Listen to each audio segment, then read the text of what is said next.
नवरात्रि पर्व जो कि एक बहुत ही महत्वपूर्ण समय होता है, इस समय कोई भी व्यक्ति किसी भी प्रकार की कोई भी साधना करता है तो उसे कई गुना ज़्यादा उसका लाभ प्राप्त होता है। 9 दिन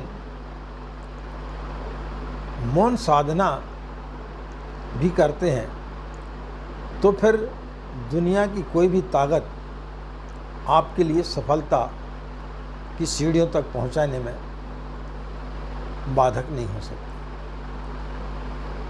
आपको सफलता मिलना निश्चित है। मौन साधना भी एक बहुत बड़ी साधना होती है। आप जब जाप करते हैं उसके पश्चात कुछ समय के लिए आप मौन रहें। तो आज हम आपके लिए इन 9 दिनों में किस प्रकार से आपको मौन साधना करना चाहिए उसके बारे में हम आपको जानकारी देंगे। मुल्ला नसरुद्दीन के साथ में एक रात्रि में कुछ उसके दोस्तों के साथ में उन्होंने मदिरा का पान कर लिया और फिर सबके मन में विचार आया कि चलें कहीं नौका विहार करते हैं। नदी तट पर पहुँचे, नाव में बैठे और सभी ने पतवार चलाना चालू कर दिया। चांदनी रात थी, बढ़िया ठंडी ठंडी हवा बह रही थी। रात भर वो जो है पतवार चलाते रहे। जब सुबह का समय आया तो उनमें से एक ने बोला कि देखो किनारा आ गया, देखते हैं अपन कितनी दूर आ गए हैं, जाकर के देखें तो सही। उनमें से एक मित्र उतरा, उसने बोला कि बड़ी भूल हो गई, हम तो कहीं पहुँचे ही नहीं, क्योंकि नाव की जो जंजीरें थी वो हम खोलना भूल गए। मित्रों, हम भी जब साधना में बैठते हैं तो हमारे जो कसाय कलमश हैं, लोभ मोह काम क्रोध, इन जंजीरों को हम मुक्त नहीं कर पाते हैं। इसलिए हमें साधना सफल नहीं हो पाती है। लाभ इसलिए नहीं होता है क्योंकि हम जंजीरों को बांधे रहते हैं।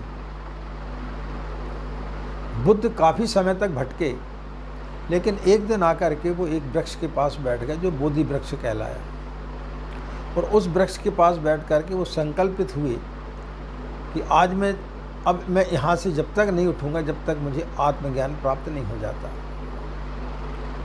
तो कहते हैं कि उसी दिन उन्हें आत्मज्ञान प्राप्त हो गया। तो इन 9 दिनों में आपको मौन की किस प्रकार से साधना करना है। जो लोग पूरे 9 दिन तक मौन नहीं रह सकते वो प्रतिदिन कम से कम अभ्यास बनाएं, 1 घंटे या 2 घंटे का मौन व्रत धारण करें। और जब आप मौन रहते हैं तो पूरा अपना आत्मचिंतन करें कि आपने जीवन में क्या क्या पाया है। व्यक्ति जिंदगी में सुखद क्षणों को भूल जाता है, सिर्फ उसको जो बुरे दिन रहते हैं वो ही सब याद रहते हैं। तो अपने सुखद क्षणों को याद करें कि भगवान ने आपको कब कब क्या क्या खुशियाँ दी, उसके प्रति आप धन्यवाद, और अपने अंतर मन में झांकें।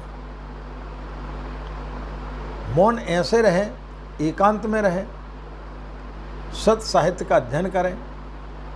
और आपके अंदर कई लोगों का ये प्रश्न आता है कि हमारे अंदर साधना के समय बहुत गंदे गंदे विचार आते हैं। तो उस समय आप जो है एक कॉपी में उन विचारों को लिखें कि जो भी विचार आपके अंदर आ रहे हैं। तो फिर आप पाएंगे कि आपके जो अंदर विचार आ रहे हैं और जो लोग आपको समझते हैं, और यदि उन लोगों को यदि आपके विचार पता चल जाएगा तो आपकी तो पूरी प्रतिष्ठा खत्म हो जाएगी। ऐसे विचार आपके अंदर आ रहे थे, तो उन विचारों के प्रति आपको सजग रहना है। तो धीरे धीरे आप अभ्यास बढ़ाएं और 9 दिन तक आप जो है, जो लोग यदि पूरे 9 दिन का मौन व्रत रख सकते हैं वो तो फिर बहुत ही अच्छी बात होगी, वो एक बड़ी बेहतरीन साधना आपकी हो जाएगी। लेकिन जो पूरे 9 दिन नहीं रख सकते हैं तो वो कम से कम 1 घंटे 2 घंटे ज़रूर मौन रहें। प्रातःकालीन साधना करने के बाद में 1 या 2 घंटे का समय निकालें और मौन रहें। तो फिर आप पाएंगे कि पहले की साधना में और इस समय जो आपने साधना की उसमें धरती आसमान का फ़र्क है।